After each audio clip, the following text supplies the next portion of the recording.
Hi, this is Mariah Gullo from The Hollywood Reporter, and we're in studio today with Jacqueline Bisset. Hi. Jacqueline, how are you? I'm well, thank you. So we're here to talk about your new movie, Asher. So you're pretty well known for playing very glamorous and sexy roles. What was it like to take on this role? Really fun. Yeah. Yeah. I've done a few glamorous ones, and I've always enjoyed them a lot. I mean, people tend to think of me in that sort of upmarket kind of personalities, but I've actually done all kinds of films that maybe nobody's seen, but I've done them. But this one was a character that was lurking in me. It was lurking since childhood, actually. When I read this, it didn't have an accent. I didn't know where she was from, and I thought, well, I can't make it work with my voice in this American ambiance of. So I suggested that could Dora be from England, and it was fun for me to do it that way. And I spent a lot of time with this character, and I've been around dementia a great deal in my life. Those moments when somebody's completely doesn't recognize you and all that stuff. So it was meaningful to me to just go there. As I got older, there was a character in me which basically would be my mother with her dementia, and the comedy of that dementia at times was very tragic, but it was also very funny sometimes. And she had a playful spirit, capricious spirit. And I said, this could be one day the best part of my life. The role of being a caretaker is a very devastating one, but it's one you have to face on a daily basis. You can't prepare for it, really, because things change constantly. Now, the role of Famke Janssen, who plays the female lead, she's having to look after me. And I've turned into an ungrateful, rude. She's trying to have her life, and she's got involved with the Ron Perlman character, who's a ex-Mossad killer. And there's these different stories. Obviously my story is not the part of the killing, but the fact that killing comes close towards me, Right. my character in the film, and the potential for things going really bad. I enjoyed it. I enjoyed being in Brooklyn. I didn't know Brooklyn before. It was a lovely area. Oh, it's beautiful, yeah, isn't it's lovely, it? and it was homey and kind of cozy. Yeah. It felt freewheeling and easy, and I'm not a big city girl, really. So I like it more than I like Manhattan. Yeah. There's some parts of Brooklyn that feel kind of like Europe, like around the park. I don't know it well enough to know Yeah. that, but you're probably right. Yeah. But I think my feeling is shared by a lot of people. I think a lot of people really like it there, don't they? Yeah. Tell me about working with Famke. You're playing a mother-daughter roles. Well, I'd never met her before. I've seen her in films and doing interesting work. And when the producer said, "Do you want to meet her?" I said, "No, I don't really want to meet her. No, I don't want to meet her. I don't know her in the film. I don't want to get that kind of familiarity. I don't want to get to be friends. I'm going to stay out. Just look at her like she's a person I don't know, and I'd have no feelings for her about. I'm just in my own thing." And first day I met her in the makeup department, she looked at me slightly sort of scared and tentative look, and I sort of gave her a look. It sounds cruel, but I sort of gave her a look kind of in character. It's for my own need. I needed to stay there, that place. And I would not normally like that at all, actually. I'm not at all a method actor. Yeah. Yeah, we all have our methods. I'm not a trained method actor. But I kept it up, and so I could see her really reaching, trying, and she was very, very sweet and very feminine in those moments, and very dear, and there I am being nasty to her. But I appreciated her work, I appreciated how she managed to not snap at me. I mean, God knows I would have snapped at my character if I think I would have, And then Ron Perlman, as you said before, plays an assassin in this Yes. movie. And there is a point in the movie where he gets very close to ending you. What was that scene like to film? Well, when I was supposed to be kind of when I'm in the bed, I'm sort of dopey, and I'm very tired, and I'm really pretty near the end of my life in a way, because I've just given up. I'm just suicidal, and then I wake up, and I see him standing by the door, just completely quietly, and I thought, my God, what an incredible moment! There's this man standing by the door, just looking over here, and am I frightened? I am frightened on some level. Why is he standing there just completely still, completely intense at the same time? But that was me, Jacqueline, you know, looking at a situation. But then, of course, the situation is, what's he going to do? He has the possibility to come and snuff me out, because in fact my daughter is so anxious with looking after me, she actually asks him at some point. She doesn't ask him, she says to him, you know, my mother wants me to kill her. And she doesn't know that he's a killer. Yeah. It's odd.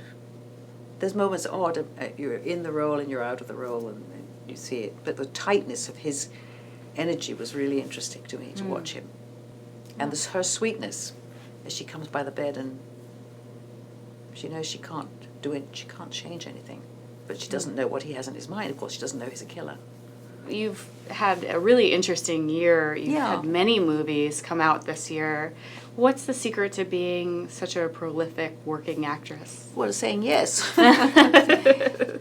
Well, the thing is to find things that, I don't know, I've done a lot of things in my life, different kinds of films, but I'm only, you know, I'm having fun with it, and I like working with young filmmakers. I've worked with a lot of very old filmmakers in my earlier years, and they were very interesting and it was great, but I'm on a more youthful path at the moment. Not that Michael Caton Jones, the director, is not a what we call a youthful director, but he's a good director. And but the last few things I've done have been playful. And I just played an Italian grandmother, a handmade Italian shoe company in New York, trying to save the company from ruin, and that was a fun role. And before that, I did a film called The Magic Lantern, which was actually at the Venice Film Festival, which was a lovely little film directed by an Iranian director called Amir Naderi. I'm going to do an interesting film now. I'm going to do a film with a young filmmaker called Russell Brown, and the film is called Lauren and Rose. And so I'm spending my Christmas, I think, with my lines, trying to get these lines down. So it's like I'm going to have this enormous steak. That's what it feels like. It's just around the corner. I'm going to just chew it. And hopefully not too much chewing. Right, just stay out of the scenery. Yeah, exactly. You know, this is a time period when a lot of movies are based on a true story. There's a lot of biographies. They're very popular. Are there any historic women that you would love to play? I don't know, and nobody particularly in my mind. I'm inspired by so many different women, and just to play an ordinary woman would be great. A really ordinary woman with an ordinary life, but in deep detail.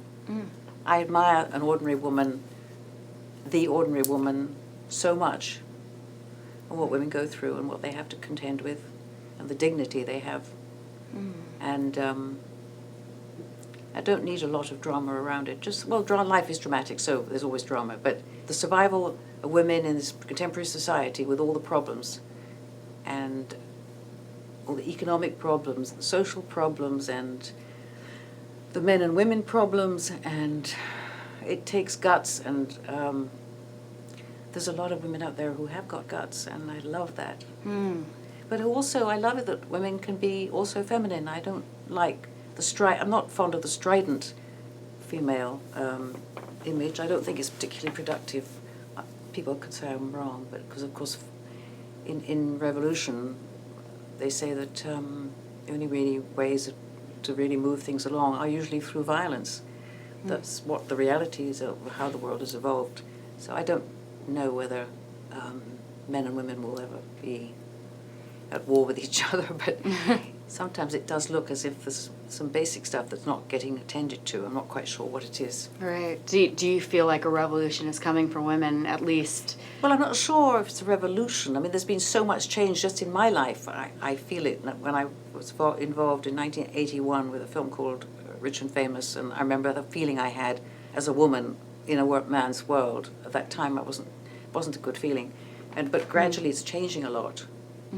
But I still do think that there's the old expression, if you want a man to be more of a man, you have to be more of a woman. So those energies, everything is cause and effect. And there's nothing, I didn't invent that.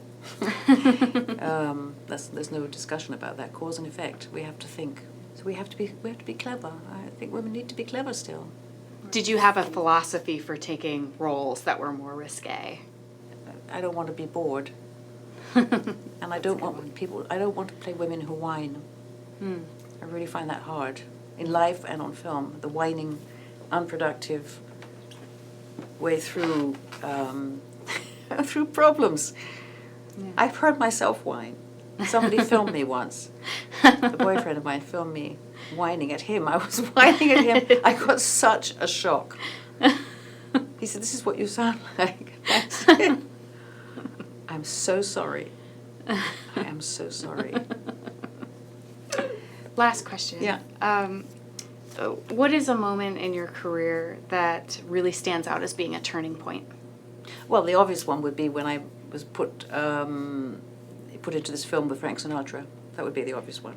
Because I was just in Hollywood for a short time, had no intention of staying, was leaving from Los Angeles to Paris that day, the day after, and was told to go. I had a contract with Fox. I was told to go to the studio to meet a producer, and that they wanted to tell me about whether I was going to be in this film. And I was unaware of the film. I was unaware of Sinatra's life at that time, and I walked in, and they said, "Yes, we think you'd be perfect for the takeover from Mia Farrow."